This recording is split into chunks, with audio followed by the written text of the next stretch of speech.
Hour ఓం channel ప్రేక్షకులకు నమస్కారం. వందే శ్రీ శృంగేరి జగద్గురుం కార్యక్రమానికి స్వాగతం.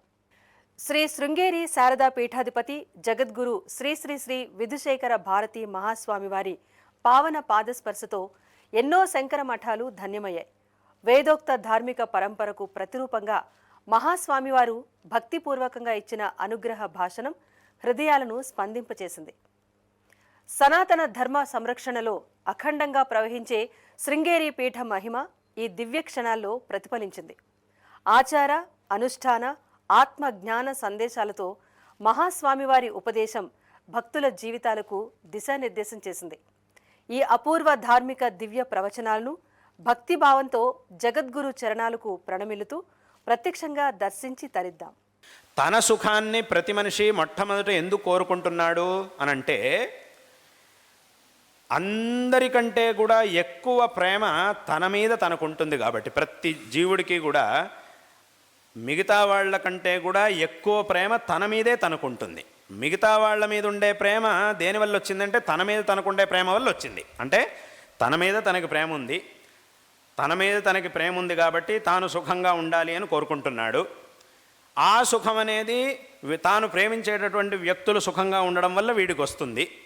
కాబట్టి ఏ వ్యక్తులు సుఖంగా ఉంటే వీడు సుఖంగా ఉండగలుగుతాడో వాళ్ళు సుఖంగా ఉండాలి, వాళ్ళని ప్రేమిస్తూ ఉంటాడు, వాళ్ళు సుఖంగా ఉండాలి అని మనిషి కోరుకుంటూ ఉంటాడు. అక్కడికి ఏమైంది అనంటే, అన్నిటికీ కూడా మూలమైనటువంటిది ఏమిటి అంటే నేను సుఖంగా ఉండాలి అనేటటువంటి కోరిక. నేను సుఖంగా ఉండాలి అని ఎందుకు కోరుకుంటున్నామనంటే, అందరికంటే మనిషి తనకి ఎవరి మీదైతే ప్రేమ ఉందో వాళ్ళు సుఖంగా ఉండాలి అని కోరుకుంటాడు. తనకి ఎవరి మీదైతే ప్రేమ ఉందో వాళ్ళందరిలో మొట్టమొదటి వాడు ఎవడు అనంటే తానే. ఎవరెవరైతే సుఖంగా ఉండాలి, ఎవరెవరి మీదైతే మనిషికి ప్రేమ అనేది ఉందో ఆ లిస్టులో మొట్టమొదటి వాడు ఎవరు అనంటే తానే. తన తర్వాతే మిగతా వాళ్ళందరూ కూడా. కాబట్టి ఎక్కువ ప్రీతి మనిషికి, అంటే ఏ విధమైనటువంటి కారణములు, అంటే వేరే వాళ్ళ మీద ఉండే ప్రేమకి కారణం ఏమిటి అనంటే మన మీద మనకుండే ప్రేమ. మన మీద మనకుండే ప్రేమ, మనం ఆనందంగా ఉండాలి అనేటటువంటి కోరిక వల్ల వేరే వాళ్ళు, కానీ ఆ కోరిక వేరే వాళ్ళు ఆనందంగా ఉండడం వల్ల సిద్ధిస్తుంది కాబట్టి వాళ్ళ ఆనందాన్ని మనం కోరుకుంటున్నాం. అంటే అక్కడికి ఏమైంది అంటే, వేరే వాళ్ళు సుఖంగా ఉండాలి, ఆనందంగా ఉండాలి అనే కోరికకి ఒక కారణం ఉన్నది. ఏమిటంటే నా మీద నాకుండే ప్రేమ, నేను ఆనందంగా ఉండాలనే కోరిక. కానీ నా మీద నాకుండే ప్రేమకి, నేను సుఖంగా ఉండాలనే కోరికకి ఇంకేమి కారణము లేదు. అది నిష్కారణం. అక్కడ ఇంకే కారణం ఉండదు. నా మీద నాకు ఎందుకు ప్రేమ, నేను ఎందుకు సుఖంగా ఉండాలి అని ప్రశ్న అడిగితే, ఇప్పుడు వాడెందుకు సుఖంగా ఉండాలి అని అడిగితే, వాడు సుఖంగా ఉంటేనే నేను సుఖంగా ఉండగలుగుతాను, అందుకోసం వాడు సుఖంగా ఉండాలంటాం. నువ్వెందుకు సుఖంగా ఉండాలనుకుంటున్నావు అంటే అక్కడ ఇంకా మళ్ళీ ఆ ప్రశ్న ఉండదు, ప్రశ్నకి సమాధానం ఉండదు.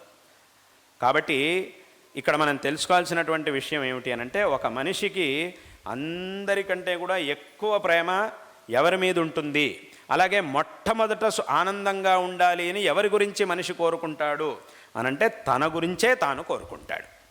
దీన్నే, ఇదేదో మేము చెప్తున్నటువంటి విషయం కాదు, దీన్నే ఉపనిషత్తు మనకి చెబుతూ ఉన్నది. ఏదైతే ఇప్పుడు యాజ్ఞవల్క్య మహర్షి మైత్రేయి యొక్క సంవాదం గురించి చెప్పామో, అక్కడే యాజ్ఞవల్క్య మహర్షి ఈ విషయాన్ని గురించి చెప్తాడు. ఏమిటి అనంటే, నవారే పత్యుఃకామాయ పతిఃప్రియో భవతి, ఆత్మనస్తు కామాయ పతిఃప్రియో భవతి అని ఇలా రకరకాలుగా యాజ్ఞవల్క్య మహర్షి అక్కడ ఉపదేశించాడు. అంటే ఏమిటి? ఇదే ఇప్పుడు చెప్పినటువంటి అర్థమే దీని యొక్క అర్థం. నవారే సర్వస్య కామాయ సర్వం ప్రియం భవతి, ఆత్మనస్తు కామాయ సర్వం ప్రియం భవతి. తన కోసం మిగతావన్నీ వస్తువులు మనకి చూసినప్పుడు ఇష్టంగా అనిపిస్తూ ఉంటాయి, కానీ అన్నిటికంటే కూడా ఎక్కువగా మనం ఇష్టపడేది ఎవరిని అనంటే మనల్ని మనం ఇష్టపడుతున్నాం. మనం సుఖంగా ఉండాలని మొట్టమొదట మనం కోరుకుంటున్నాం కాబట్టి, ఈ కోరిక దేనివల్ల అయితే సిద్ధిస్తుందో, ఈ కోరికని సిద్ధించుకోవడానికి ఏ ఏ వస్తువులు మనకు కావాలో ఆ వస్తువులన్నింటినీ కూడా తర్వాతగా మనం ప్రేమిస్తూ ఉంటాం. కాబట్టి అక్కడికి ఏమైంది అనంటే, అన్ని మిగతా వస్తువుల మీద, అంటే మనకంటే భిన్నమైనటువంటి వస్తువుల మీద మనకు ఉండేటటువంటి ప్రేమ ఏదైతే ఉందో అది నేరుగా వచ్చినటువంటిది కాదు, అది ముఖ్యమైనటువంటిది కాదు. ముఖ్యమైనటువంటిది అథవా నేరుగా వచ్చినటువంటి కోరిక దేని మీద ఉందంటే మన మీద, మనకి ఆనందాన్ని, ఏ ఆనందాన్ని అయితే మనం పొందాలనుకుంటున్నామో దాని మీద మనకు వచ్చినటువంటి కోరిక అది ముఖ్యమైనటువంటిది అని ఆ ఉపనిషత్తు మనకి స్పష్టంగా చెబుతూ ఉన్నది. కాబట్టి అక్కడికి ఏమైంది అనంటే, ఏ విధమైనటువంటి కారణము లేకుండా నేరుగా మనం ప్రేమించేది ఎవరిని అనంటే మనల్నే. ప్రతి జీవుడు తననే తాను ప్రేమిస్తూ ఉంటాడు. అక్కడ ఇంకే విధమైనటువంటి కారణాలు లేవు. అకారణంగా అహేతుకంగా మన మీద మనం విశేషమైనటువంటి ప్రీతిని కలిగి ఉంటాం. రెండో వస్తువు మీద మనకు ఉండేటటువంటి ప్రీతి అకారణంగా వచ్చినటువంటిది కాదు, దానికి ఒక కారణం ఉంది. ఏది? మన మీద మనకు ఉండేటటువంటి ప్రేమే దానికి కారణం. అక్కడికి ఏమైంది? ఏతావత ఇంత ఎందుకు చెప్పొచ్చాను ఇంత విస్తారంగా అనంటే, దీని ద్వారా మనం తెలుసుకోవాల్సినటువంటి విషయం ఏమిటి అనంటే, అంటే మనకంటే భిన్నమైనటువంటి వస్తువు మీద అథవా వ్యక్తి మీద మనకున్నటువంటి ప్రేమ ఏదైతే ఉందో, ప్రీతి అనేటటువంటిది ఏదైతే ఉందో, అది నేరుగా వచ్చినటువంటిది కాదు. మన మీద మనకున్నటువంటి ప్రీతి ఏదైతే ఉందో అది అహేతుకంగా నేరుగా వచ్చినటువంటిది. వేరే దాని మీద ఉండేది అహేతుకంగా వచ్చినటువంటిది కాదు, దానికో హేతు ఉన్నాయి. అహేతుకమైనటువంటి ప్రీతి, సహేతుకమైనటువంటి ప్రీతి, ఈ రెండిటిలో ఏది గొప్పది అనంటే, ఏది స్వచ్ఛమైనటువంటిది అనంటే, ఏ విధమైనటువంటి కారణం లేకుండా మనం ఎవరినైతే అథవా మనం మనం చూపించేటటువంటి ప్రేమ ఏదైతే ఉంటుందో, ఏ విధమైనటువంటి ప్రయోజనాపేక్ష లేకుండా అహేతుకంగా మనం చూపించేటటువంటి ప్రేమ అనేది ఏదైతే ఉంటుందో అదే స్వచ్ఛమైనటువంటిది. ఏదో ఒక కారణం వల్ల మనం ప్రేమను చూపిస్తున్నామనంటే ఆ కారణం ఉన్నంత వరకు అది ఉంటుంది, ఆ తర్వాత పోతుంది. అహేతుకంగా మనం చూపించేటటువంటి ప్రేమ ఏదైతే ఉందో అదే స్వచ్ఛమైనది, అదే శాశ్వతమైనటువంటిది. కాబట్టి అటువంటి ప్రేమ ఎవరి మీద ఉంటుంది? మన మీదే మనకు ఉంటుంది, మన ఆత్మ మీద మనకు ఉంటుంది. మనకంటే భిన్నమైనటువంటి దాని మీద మనకు ఉండదు. అంటే అక్కడికి ఏమైంది? అద్వైత తత్వంలో భగవంతుడు అనేటటువంటి వాడు మన ఆత్మస్వరూపుడు. మన ఆత్మస్వరూపుడైనటువంటి భగవంతుడి మీద మనకి స్వచ్ఛమైన అహేతుకమైన ప్రీతి అనేది ఉండాలి. అంటే ఆ ప్రీతే భక్తి. స్వచ్ఛమైనటువంటి భక్తి ఉండాలి అనంటే అది ఆ భగవంతుడు మన ఆత్మ మనకు ఎలాగో ఆ భగవంతుడు కూడా మనకు అలాగే అయినప్పుడు మాత్రమే ఆ భగవంతుడి మీద మనం స్వచ్ఛమైనటువంటి ప్రీతిని, భక్తిని పొందగలుగుతాం. అదే మనకంటే భిన్నమైపోయాడంటే భగవంతుడు, అప్పుడు ఏమవుతుంది అనంటే, ఎలాగైతే మనం ఇంకోళ్ళ మీద ప్రేమను చూపిస్తామో అది నేరుగా వచ్చినట్టు అహేతుకమైనటువంటిది కాదో సహేతుకమైనటువంటిదో అలా అయిపోతుంది. అంటే అది రెండో లెక్కలోకి వెళ్ళిపోతుంది. అది మొదటి స్థానంలోకి రాదు, అది రెండో స్థానంలోకి వెళ్తుంది. అంటే అది కూడా ఒక భక్తే, అది భక్తి కాదు అని అనట్లేదు. ఇప్పుడు ఇంకోళ్ళ మీద ఉండేటటువంటి ప్రేమ కూడా ప్రేమే, అది కాదు అని మనం అనట్లేదు. కానీ అది దానికంటే గొప్పది మన మీద మనకు ఉండేటటువంటిది, అది కూడా ప్రేమే. కాబట్టి ఇప్పుడు ఇక్కడ ద్వైతంలో మనకంటే భిన్నుడు అని చెప్పేటటువంటి వాళ్ళు ఎవరైతే ఉంటారో, ఆ సిద్ధాంతం ఏదైతే ఉందో అందులో భక్తి అనేది లేనే లేదు అని అనట్లేదు. అందులోనూ భక్తి ఉండనే ఉంది, ఆ భక్తికి ఒక స్థానం ఉండనే ఉంది, విశేషంగా అది ఉండనే ఉంది.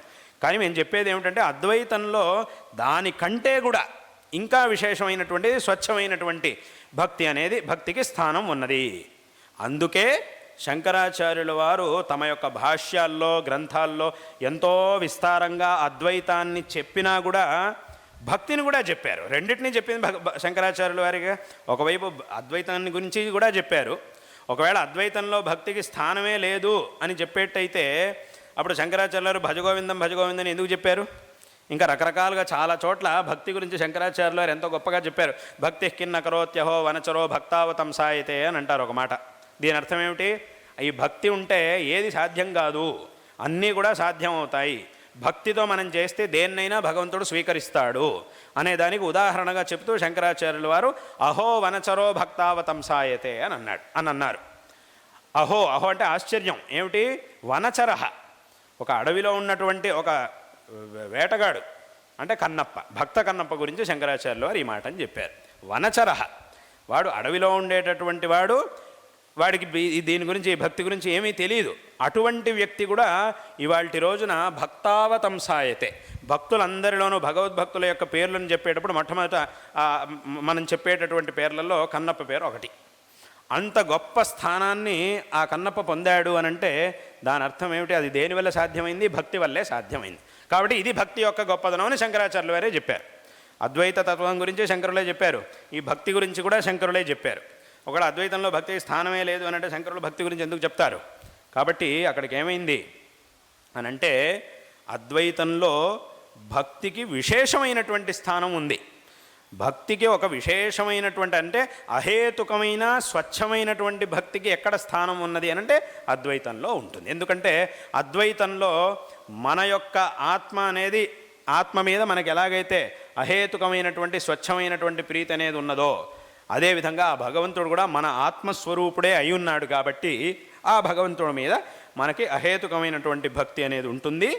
తద్వారా మనం ఇంకా విశేషంగా భగవంతుడిని ఆరాధించగలుగుతాం.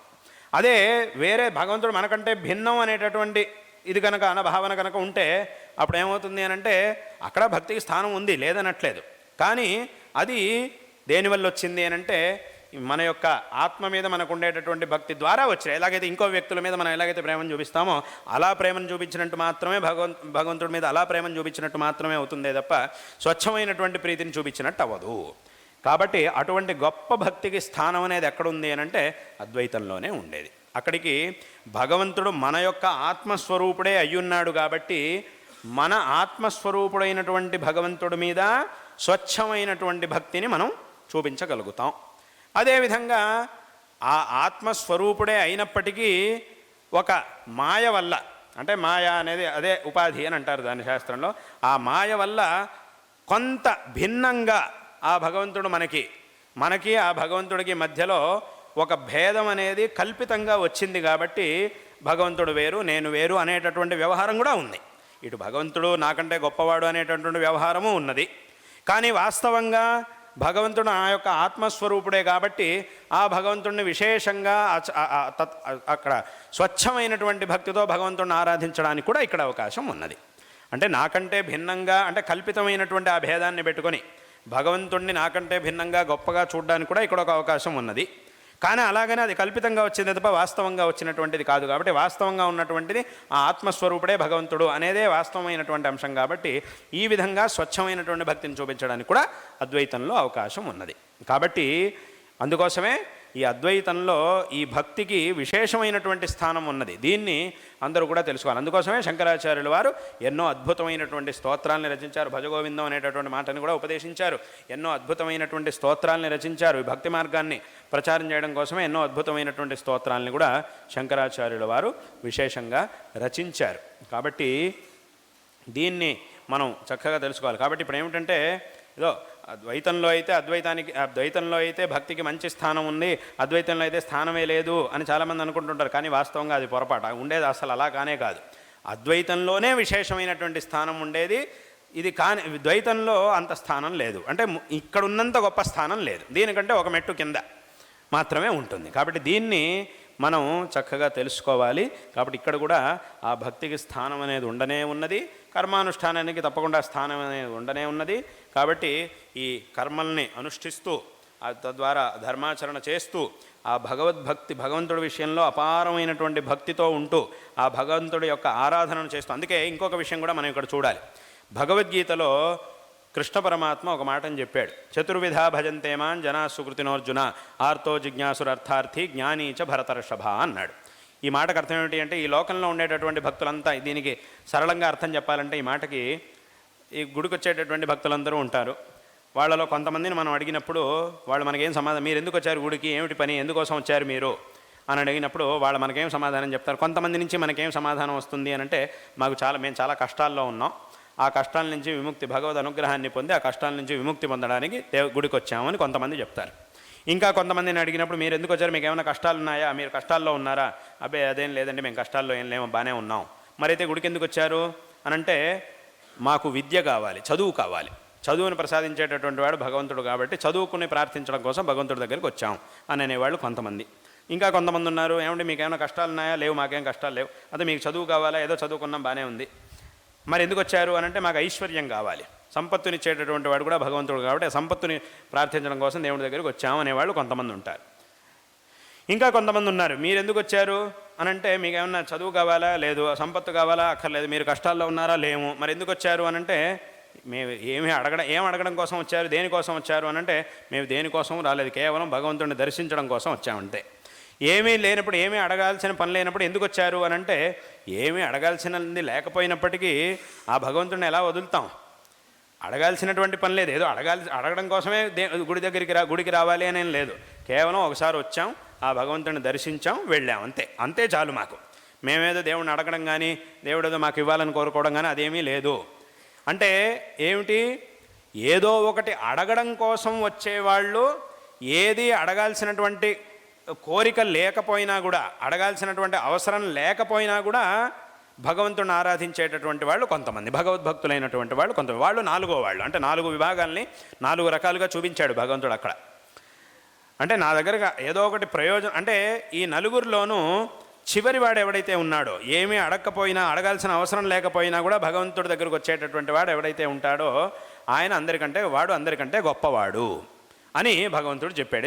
ఎందుకు గొప్పవాడు అని అంటే, వాడిది స్వచ్ఛమైన భక్తి, మిగతా అంటే స్వచ్ఛమైన అంటే అహేతుకమైనటువంటి భక్తి, మిగతా వాళ్ళది సహేతుకమైనటువంటి భక్తి. అంటే ఏదో ఒక కోరిక ఉంది కాబట్టి భగవంతుడి మీద భక్తి అనేది వీళ్ళకుంది. ఆ కోరిక కనుక తీరిపోయింది అని అంటే ఇంక మళ్ళీ భగవంతుడు గుర్తుకు రాడు. మళ్ళీ అదే అలాంటిది ఇంకేదో కావాల్సి వచ్చినప్పుడు మాత్రమే మళ్ళీ దేవుడు గుర్తుకొస్తాడు. అప్పటి వరకు మళ్ళీ దేవుడు గుర్తుకు రాడు. ఏదో ఒకసారి వచ్చాడు, ప్రార్థించాడు కాబట్టి తప్పకుండా భగవంతుడు కోరిక తీరుస్తాడు, తప్పకుండా వాడికి కావాల్సింది ప్రసాదించాడు, అయిపోయింది, దొరికేసింది, వాడు అనుకున్నది దొరికింది. ఆ తర్వాత మర్చిపోతాడు. మళ్ళీ ఇంకేదో కావాల్సి వచ్చినప్పుడు మాత్రమే మళ్ళీ గుడికి వస్తాడు వాడు. అప్పటి వరకు మళ్ళీ గుడి మొహమే చూసేది లేదు. అలాంటి వాళ్ళు చాలామంది కనిపిస్తూ ఉంటారు మనకి లోకంలో. అంటే అక్కడికి ఏమైందంటే, వాడు భక్తుడు కాదు అని అనట్లేదు, కానీ వాడి యొక్క భక్తికి ఒక కారణం ఉంది కాబట్టి ఏముంది, ఆ కారణం ఉన్నంత వరకు మాత్రమే ఉంటాడు వాడు, భక్తి ఉంటుంది వాడు, లేదంటే లేదు.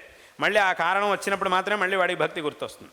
కానీ ఈ చివరి వాళ్ళు ఎవరైతే ఉన్నారో వాళ్ళని జ్ఞాని అని అంటారు. ఆ జ్ఞానులైనటువంటి వాళ్ళు ఎవరైతే ఉన్నారో వాళ్లకు ఉన్నటువంటి భక్తి స్వచ్ఛమైనటువంటి భక్తి, అహేతుకమైనటువంటి భక్తి. కాబట్టి వాళ్ళు ఒకసారి వస్తారు, ఒకసారి రారు అనేం లేదు.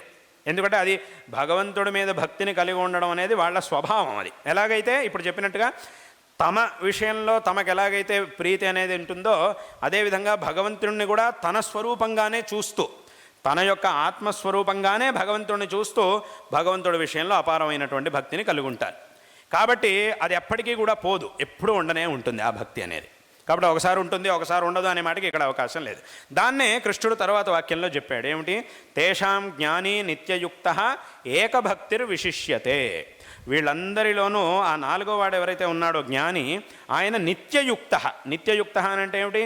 నిత్యం నాతో ఆయన నిత్యము కూడా, ఎప్పుడూ కూడా ఆ భక్తుడు, ఈ 4వ భక్తుడు ఎప్పుడు కూడా నాతో సంబంధాన్ని కలిగి ఉంటాడు, ఎప్పుడు కూడా నన్ను వదలడు, నాతో ఎప్పుడూ సంబంధాన్ని కలిగి ఉంటాడు. ఏకభక్తి అంటే ఒకే విధమైనటువంటి భక్తి. ఒకసారి విపరీతంగా భక్తి తన్నుకు రావడం, ఒకసారి మళ్ళీ మర్చిపోవడం, ఎవడైపోతాడులే అక్కడికి అనడం, ఒకసారి ఏమో విపరీతంగా భక్తి తన్నుకొచ్చేయడం, ఇలా ఉండదు. ఒకే విధమైనటువంటి ఒకే ధారలాగా ఆ భక్తి అనేది ఉంటుంది. ఏదో పెద్దది ఏదో కావాల్సి వచ్చినప్పుడేమో విపరీతంగా భక్తి తన్నుకు రావడం, తర్వాత ఇదంతా ఎవడు చేస్తాడులే పోతలకి అని చెప్పి అనేయడం, ఇలా చేయడు వాడు. ఏకభక్తి విశిష్యతే, మిగతా వాళ్ళకంటే కూడా వీడు చాలా విశిష్టమైనటువంటి వాడు.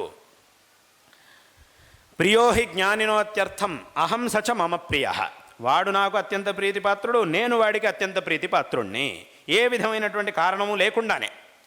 ఉదారా సర్వ ఏవైతే అంటే మిగతా వాళ్ళందరూ సామాన్యులైనటువంటి వాళ్ళు, వీడు మాత్రం జ్ఞానీతు ఆత్మ ఇవ మే మతం.